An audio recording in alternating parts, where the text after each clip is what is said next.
Hello, welcome to the Wire Podcast, a podcast where we discuss all things sports. I'm Ryan McCrary, and on today's episode, we are going to be discussing the quarterfinals of the college football playoff. Those games were played last week. There were a few great matchups, and so I'm excited to talk about all of those games. After that, we're going to transition and talk about the coaching carousel in the NFL. Now that the regular season is over, we are starting to see some teams make some decisions with their coaching staff, their front office, and we've seen some big moves being made already. And so it looks like it's going to be a really fun coaching carousel this offseason. And of course, to end the episode, we're going to talk about the NFL playoffs. That is coming up this weekend. And so we're going to look at the playoff bracket. I'm not going to break down every single individual game. I'll talk about a few teams I like heading into the playoffs, a few teams I'm a little bit, concerned about, and I'll give my thoughts on who I think will make the Super Bowl and, of course, win the Super Bowl. That's what we've got on tap for today's episode. I hope you're excited. I know I am. And let's go ahead and dive right in.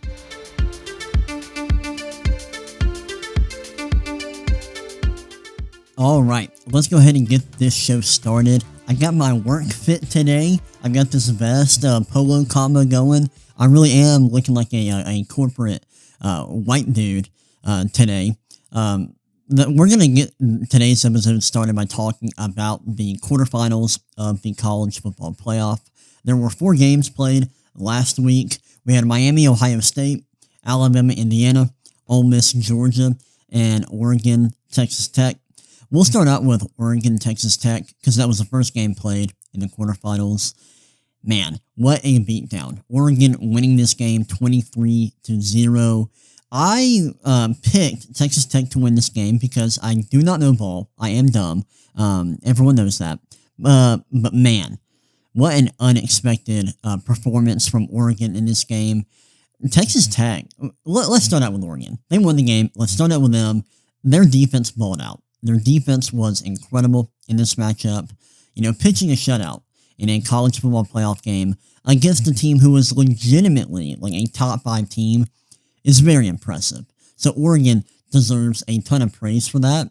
Their defense was really good. They weren't really all that great offensively in this game. It was very much the type of game where you're just trying to move the ball a little bit offensively. You're not going to be able to generate a ton of big plays. You're just trying to survive, and you're trying to get yourself in position to score a couple touchdowns, and then the rest of your points are probably going to be field goals, maybe some defensive touchdowns.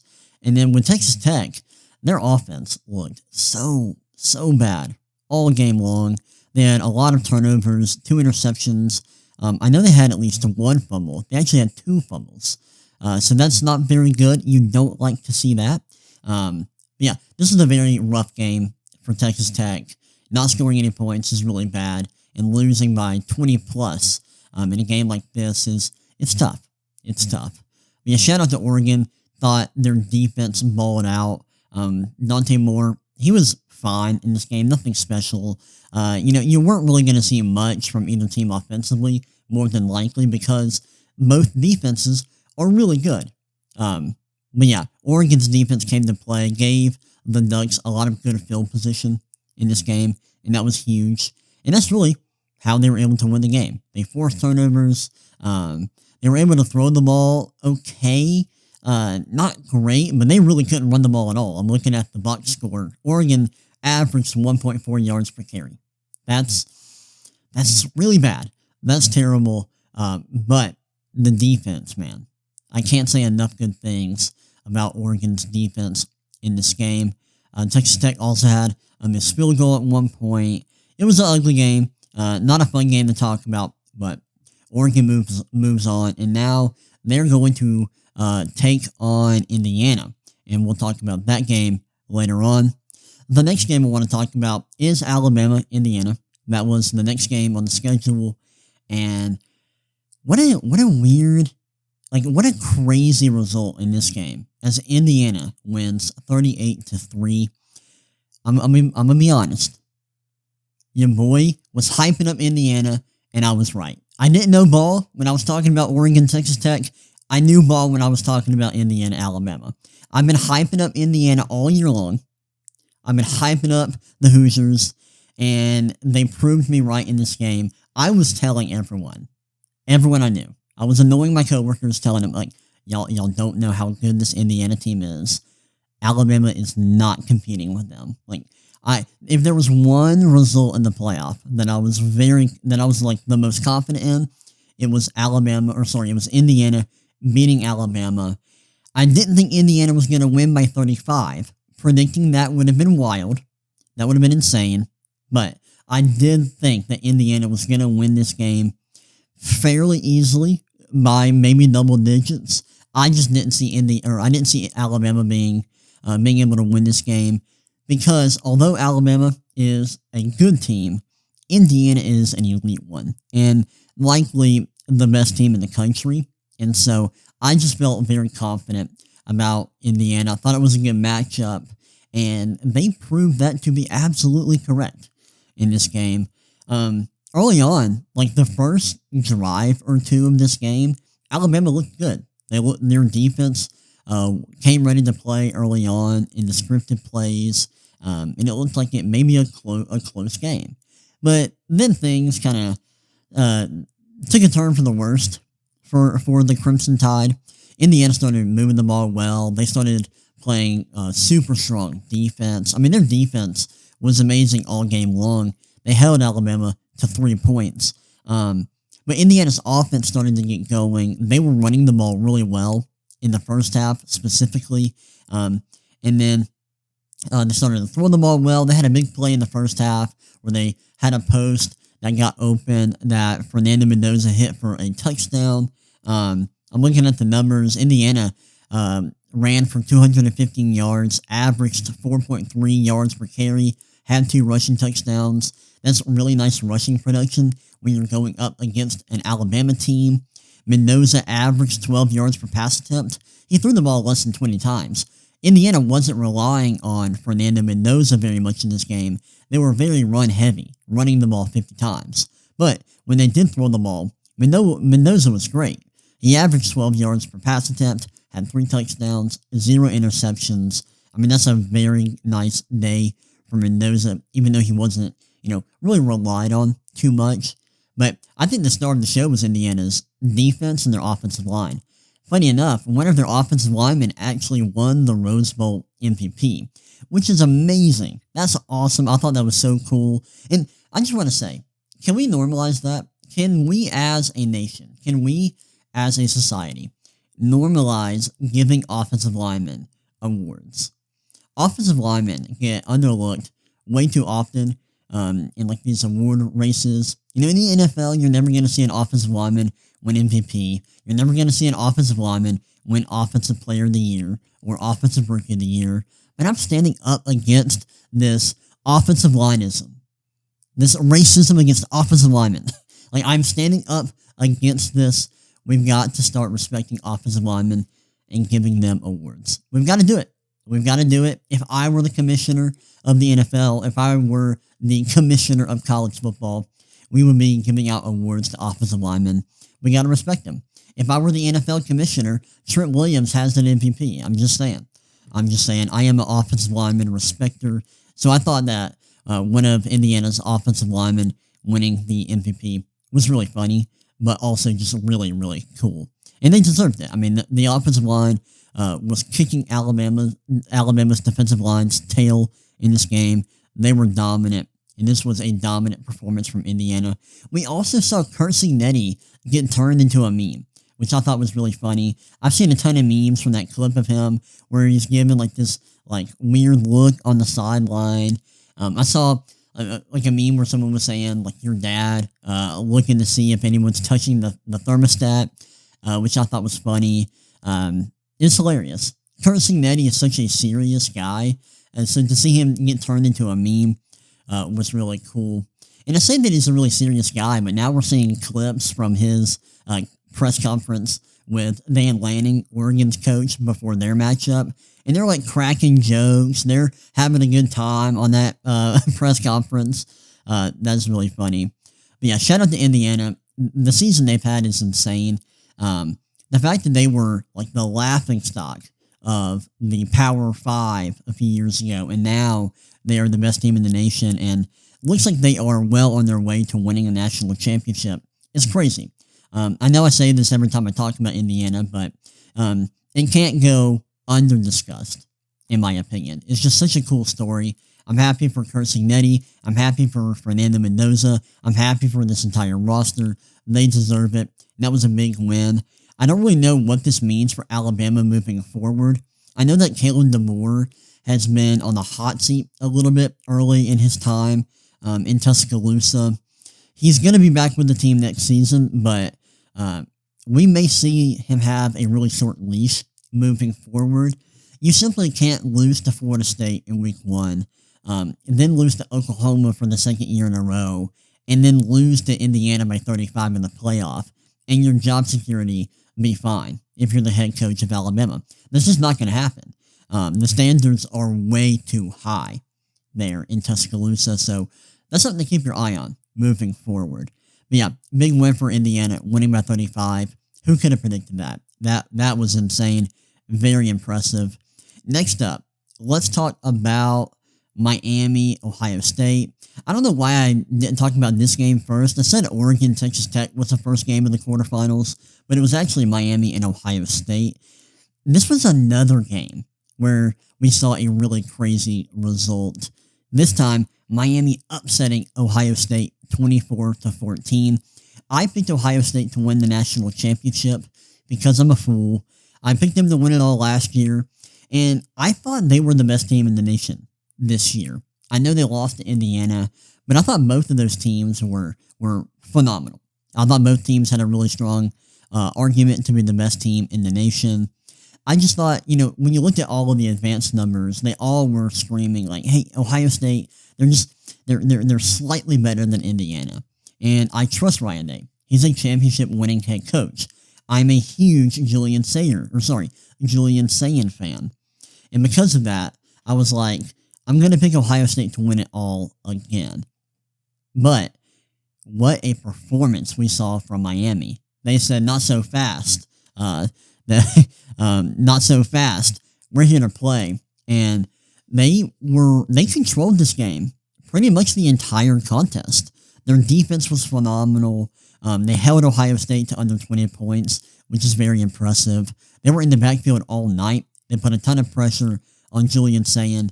I don't think Ohio State really had many, if any, explosive plays in that game, throwing the ball. It was a very, it was a defensive battle in this contest. But I thought the coaching that we saw from Miami was really impressive.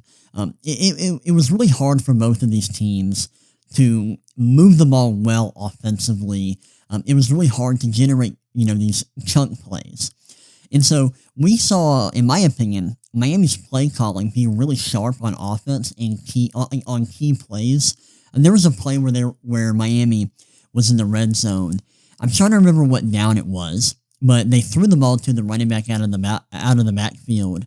And I remember the play design being really, really unique, really creative, and it ended up being an easy touchdown for Miami that put them ahead early. And that was one play where I thought, man, like Miami came into this game really well prepared. And I thought that was like the headline of this game. I thought Miami outcoached Ohio State. And I don't know if Ohio State's coaching staff did a bad job in this game, but it just felt like Miami knew what this game was going to be like, and they had a game plan offensively to perform really well on these handful of plays where they needed to execute at a high level. And we saw them late in the game when they needed to put the game away. They were able to run the ball. They were picking up first downs when they needed it. They scored a late touchdown to go up by 10 points. And that's how this game ended. Miami, man, I look like a fool now. I look stupid now because I was very adamant that Miami shouldn't have been in the playoff. That's not because I didn't think Miami was a good team. That wasn't my argument at all. I just thought they should have been punished for losing to SMU and Louisville. But once we got to the playoff, I did say, like, this Miami team is, I think, better than people realize. It's why I picked the Hurricanes to beat Texas A&M. And it's why on my last podcast, I said I thought this game would be closer than people think. Now, I did not expect Miami to win.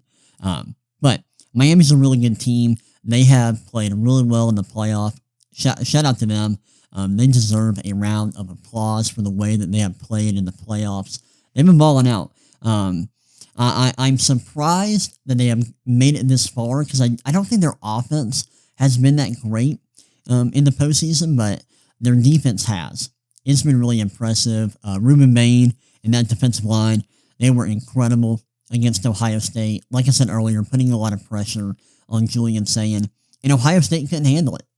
Now, there was one point in this game in the second half, like early in the third quarter, where Ohio State came out of halftime, scored quickly to make it a 3-point game. And at that point, I thought Ohio State was in a good position to get back in the game, retake the lead, and then not look back.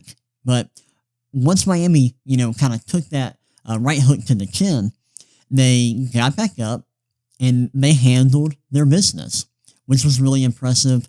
I just want to give a huge shout out to Mario Cristobal, who had his team ready to go. They were really prepared. That was very obvious when you look at the way the defense performed and how the offense called plays in tight spots. Miami, huge win. That was an awesome performance and a result I was not expecting, and I don't think many people were. All right, let's close out this segment by talking about Ole Miss and Georgia. An insane game to close out the quarterfinal. Man, I went to a friend's house to watch this game, and at halftime, Georgia was up 9 points. And right as we're heading into halftime, Ole Miss has that really rough drive where they don't manage the clock very well. They aren't able to score any points going into the half. And at that point, I thought Georgia was going to handle this game.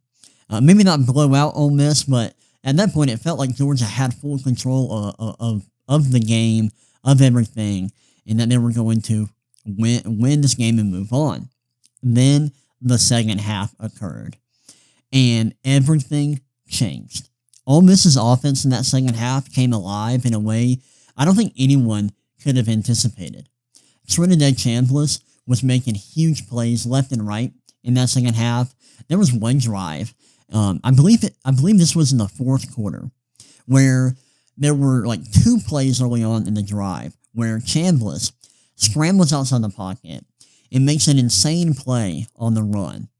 I think the first play of the drive, he scrambles outside the pocket, runs back like 10 plus yards, almost goes into his own end zone, and then hits his running back, who then takes a big hit.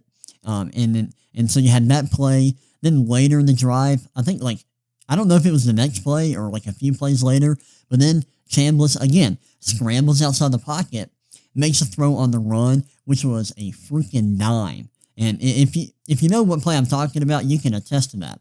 It was an absolute strike down the sideline. Very impressive stuff there. Ole Miss ends up scoring on that drive. I don't remember what the score was at that point. But we just, time and time again, we saw Ole Miss's offense make huge plays in the second half. Georgia did not cower in this game. Their offense continued to shine in the second half.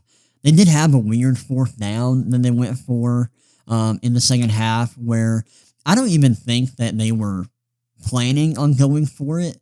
It felt like Gunnar Stockton wasn't ready for the snap. It felt like they were trying to draw Ole Miss off sides, but the communication wasn't there, and so they ended up snapping the ball. The execution on the play wasn't there, and so Georgia didn't get it, and they were kind of deep into their own territory. And so that was a big moment that helped Ole Miss in that second half. Ole Miss ended up going up double digits in this game, if I remember correctly. I can check that real quick. And then Georgia, if I remember correctly, had a late score.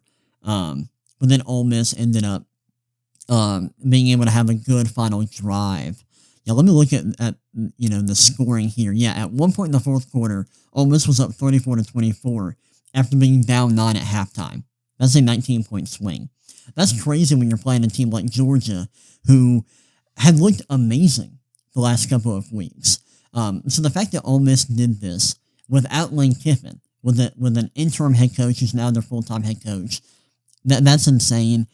And to see Ole Miss make this kind of run in the playoffs is really cool. For a couple of different reasons, mainly with the whole Lane Kiffin situation. Kiffin leaves, and it seems like part of that was because he felt like Ole Miss couldn't win a national championship, and he thought the ceiling at LSU was higher. And so that part of it makes this story interesting. But then you also look at the story of Trinidad Chambliss, a guy who was playing at Ferris State, won 2 Division II national championships there, then comes to Ole Miss, wins the starting job, has a very good season, and then just had a monster game in the playoff against Georgia, and has his team on the doorstep of a national championship appearance. That's super cool. For Georgia, tough loss, man. The defense didn't play well enough in that second half to win the game. The offense was really good, but you gave up too many big plays in that second half. The secondary, which has struggled at times this year, struggled in this game. Gave up a lot of big throws deep down the field, and gave up too many big plays outside of structure, and that hurt Georgia in this game. Rough game for the Bulldogs. I thought this was a game they definitely should have won, especially being up 9 points at halftime, feeling like you're in control of the game. But Ole Miss, they just didn't quit. They didn't quit. They kept making plays in the second half. The defense was playing okay.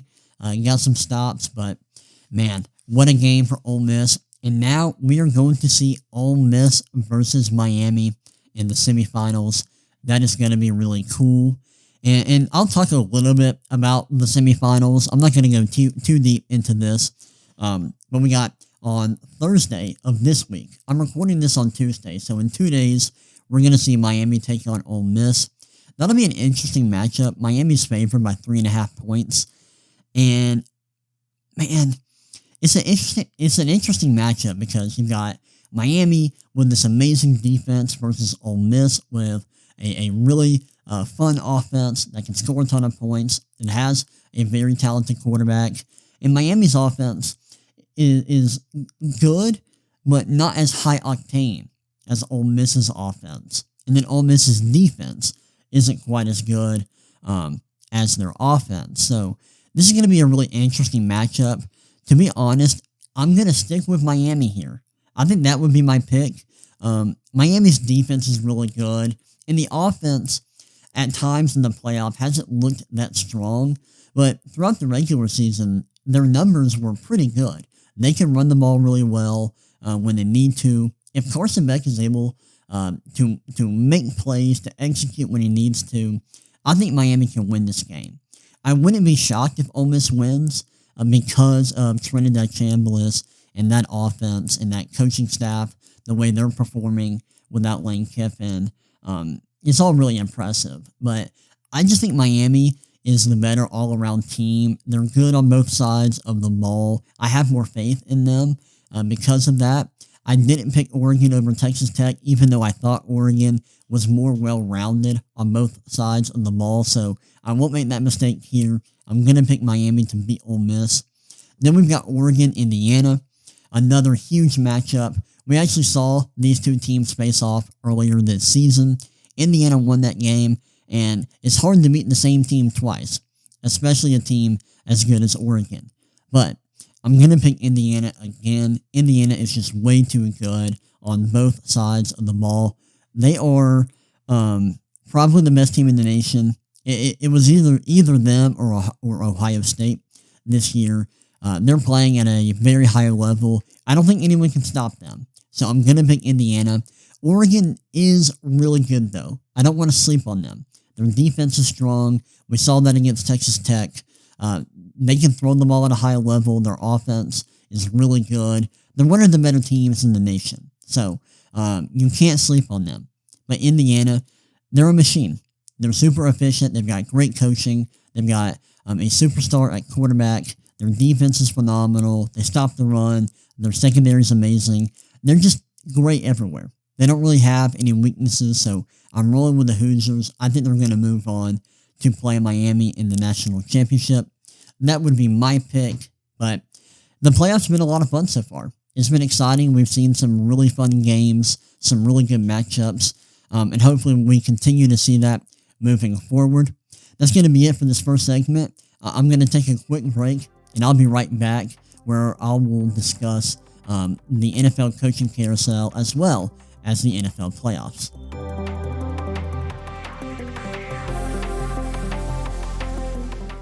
Alright, ladies and gentlemen, I am back. We are now going to be going through the early stages of the NFL coaching carousel.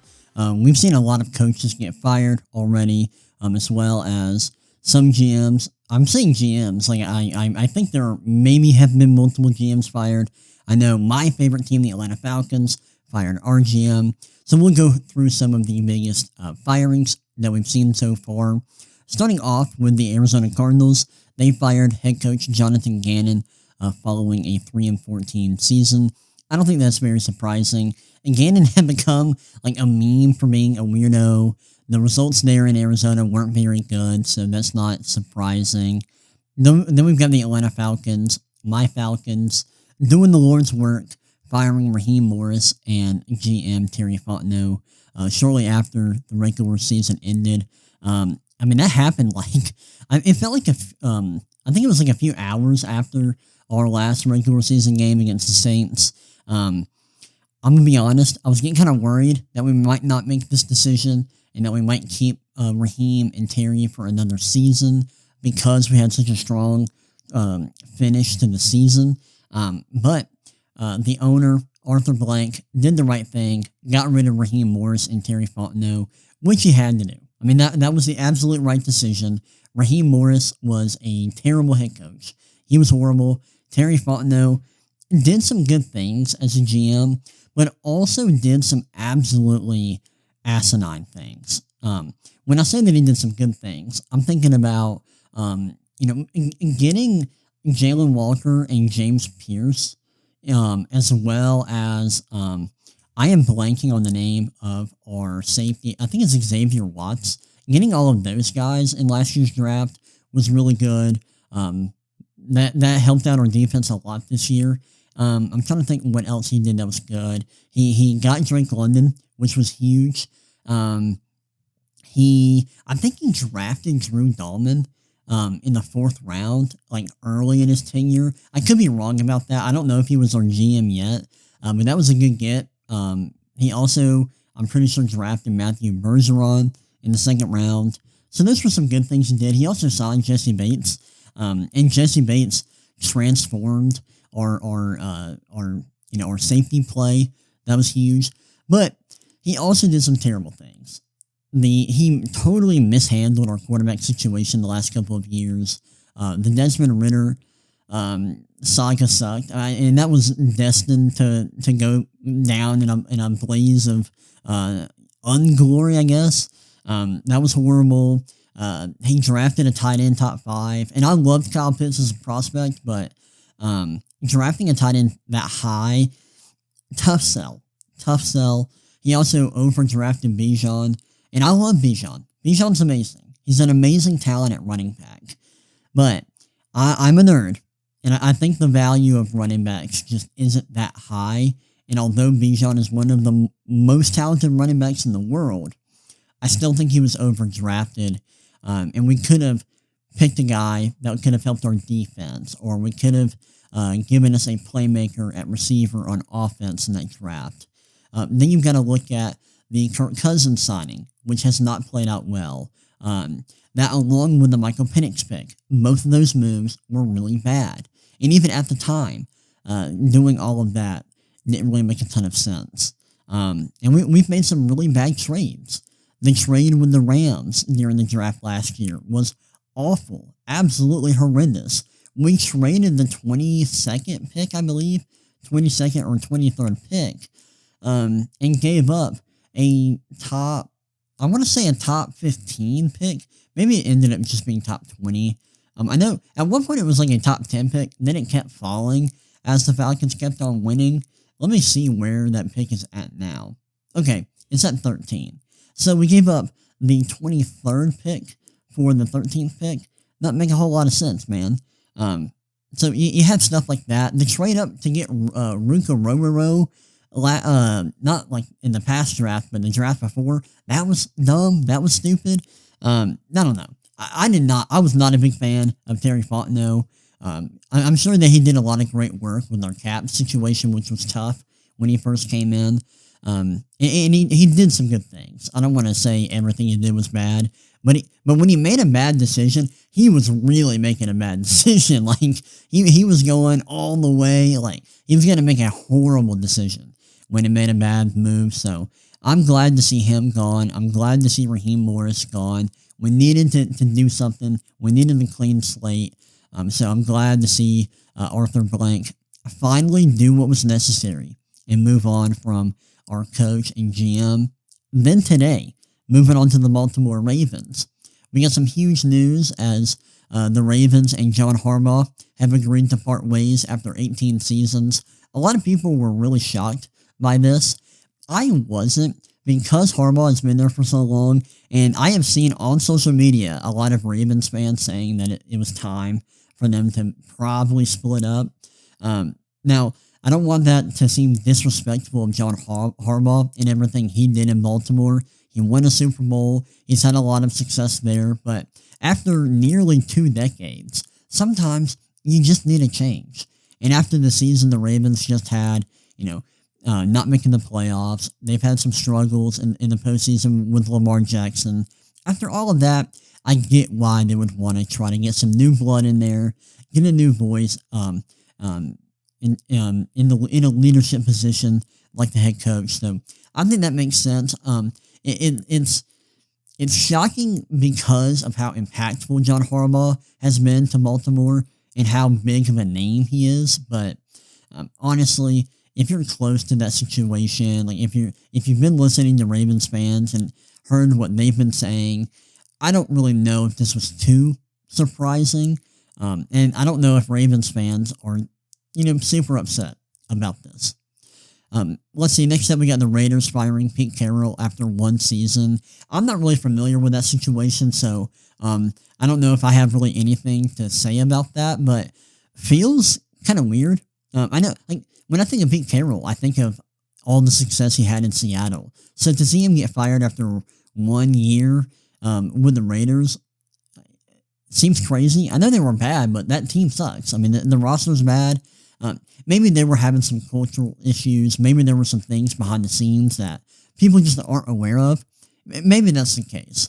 But the Raiders also fired their OC, Chip Kelly. That happened mid-year. So it looks like they may be trying to clean house a little bit.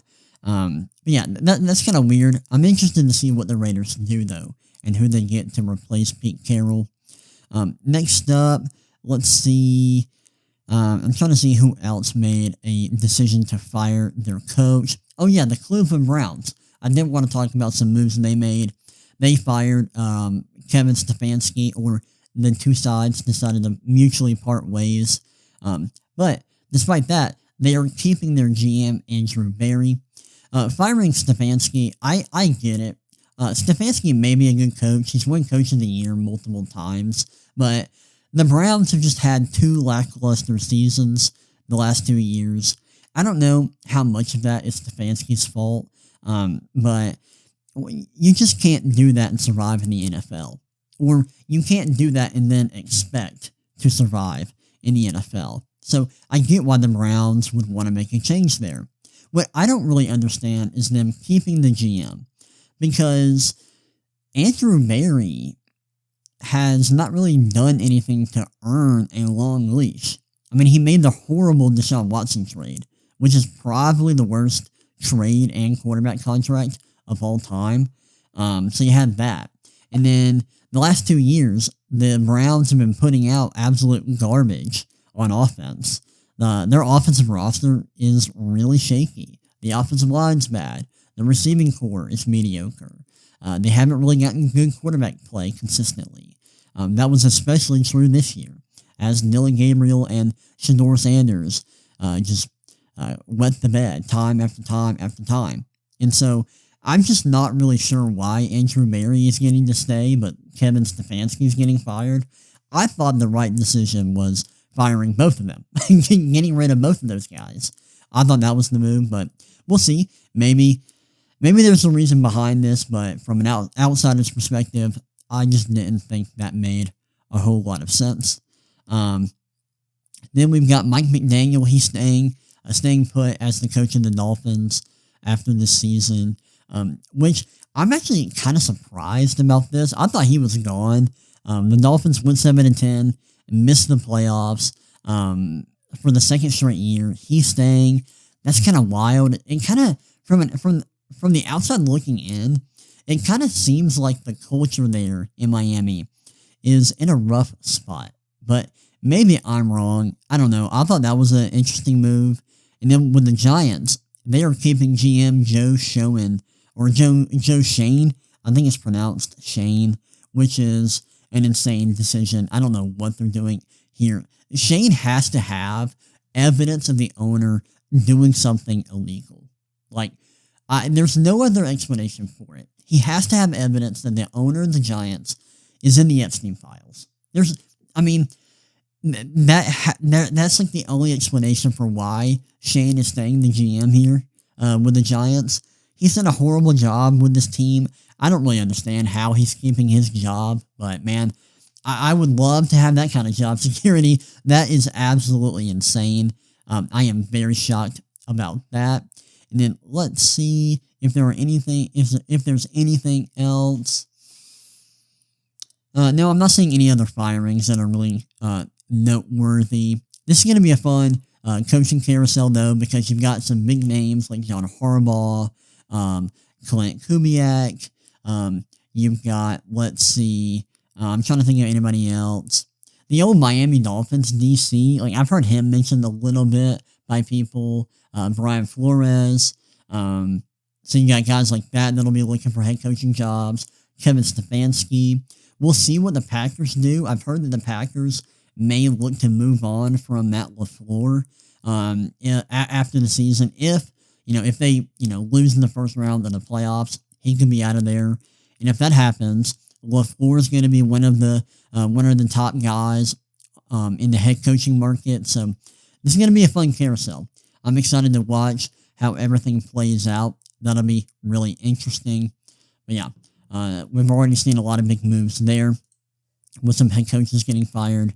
And you got the Falcons firing their GM, some GM staying that probably shouldn't.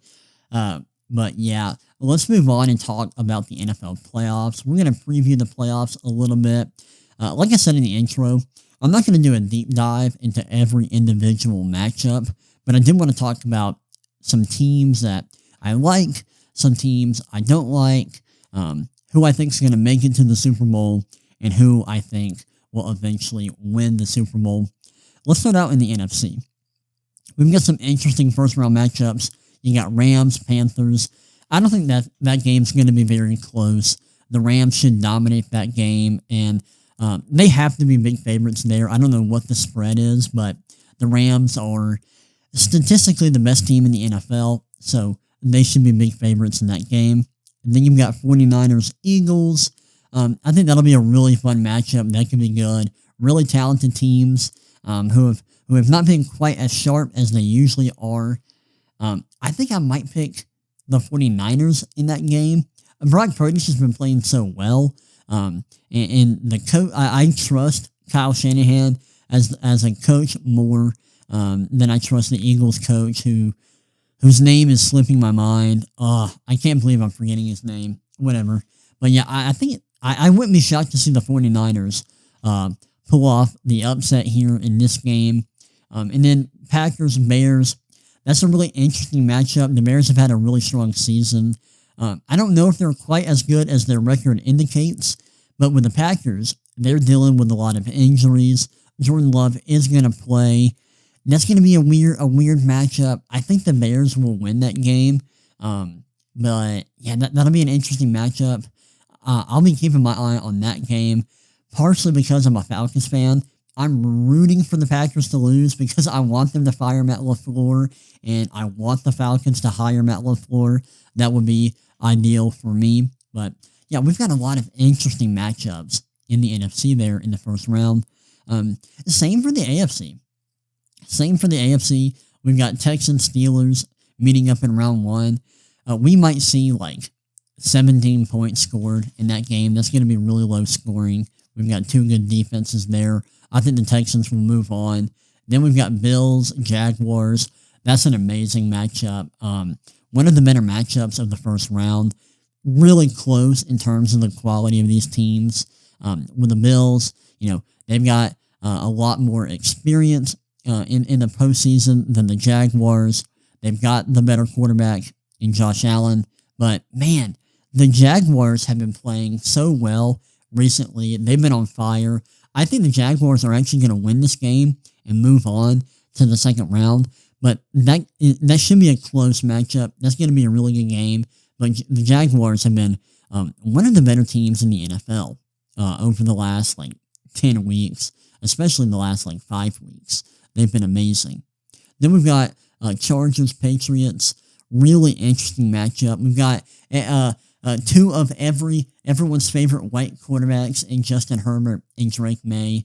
Drake May probably going to win MVP. He's got the Patriots rolling on offense. The Chargers, they're a solid team, but the Patriots, although I'm a little bit weary of the Patriots due to the strength of schedule and the fact that I think that they weren't as dominant as they should have been with that strength of schedule. But man, their offense is awesome. Drake May's got this team firing on all cylinders. So I think the Patriots are going to move on to the second round. Moving on, teams that I think could make deep runs in the playoff include the Rams, the Seahawks. I think the Texans could. I know that may sound crazy, but their defense is amazing. And statistically, they're one of the best teams in the NFL. I know they're the 5th seed, but the Texans can make a deep playoff run. In fact, I'm going to predict that they not only beat the Steelers in round 1, but they go on and beat the Broncos in round 2. That's how I think the playoffs are going to play out. I know that in the second round, seeding is going to be a little bit different, but I think the Texans are going to make a deep playoff run. And I think they're going to make the AFC Championship game. The Broncos are solid. They just aren't quite as good as their record indicates. The defense is amazing, but the offense doesn't stack up. And their analytical profile isn't as strong as the Texans. And then I think the Jaguars are going to make a deep run as well. And I think they're going to make the AFC Championship. And so one of my bigger hot takes is I think the Jaguars and the Texans are going to meet up in the AFC Championship. And then for the NFC, I think both the 49ers and the Eagles are underrated teams who could make deep playoff runs, but I think the Rams or the Seahawks are going to represent the NFC in the Super Bowl.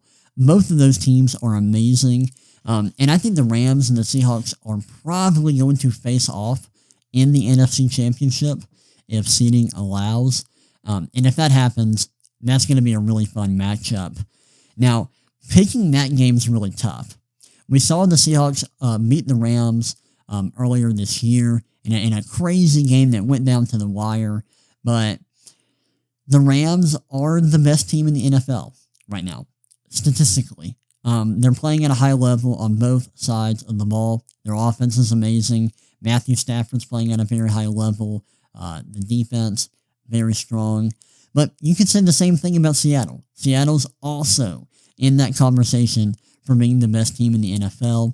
Their offense has been performing at a high level this year, and their defense is arguably the best in the NFL. So that's a very close matchup there. I would not be surprised if Seahawks make the Super Bowl, but I'm sticking with the Rams, partially because they have their coaching staff has more experience making deep playoff runs. Matthew Stafford is a guy I trust a lot, and I trust him more than Sam Darnold. And so those are really the main reasons why I'm sticking with the Rams as my pick to make it out of the NFC. And for the AFC, I think the Jaguars are going to make the Super Bowl, which is crazy. But the AFC is weird this year. It just is. And I think they have been arguably the best team in the NFL over the last 5 weeks. They've been playing at a very high level recently. And if you look at their numbers in the last 10 weeks, they look like arguably the best team in the NFL. They're very good. They're playing at a high level. Trevor Lawrence is clicking right now. Their defense is good. I think they have what it takes to make the Super Bowl. I don't think they have what it takes to beat a team like the Rams or the Seahawks. But the Jaguars are really good. I think they may be overlooked by a lot of people, but don't sleep on them. They're good. But yeah, my pick for the Super Bowl is Rams versus Jaguars, and I think the Rams are going to win the championship this year. They're just too good. They're just too good. If I were more confident in Seattle, I would pick them to win the Super Bowl because I think the Rams and the Seahawks are 1 and 2. They're like 1A, 1B in terms of who the best team in the league is. But I love the Rams. They've been playing very well all year, and so I think they are going to win this year's Super Bowl. Well, that's it for today's episode of the podcast. I hope you enjoyed it. If you're watching this on YouTube, please like and subscribe. That would help me out a lot. If you're listening to this on Spotify or Apple Podcast or wherever you listen to your podcast, please leave a review. I would appreciate that as well.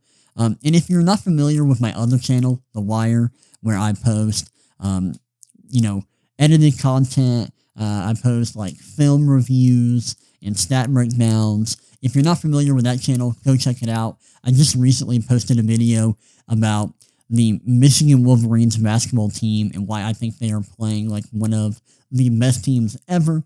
That video is doing really well right now. It's got a couple thousand views at the moment. People seem to be enjoying that, so go check that out. I would love that.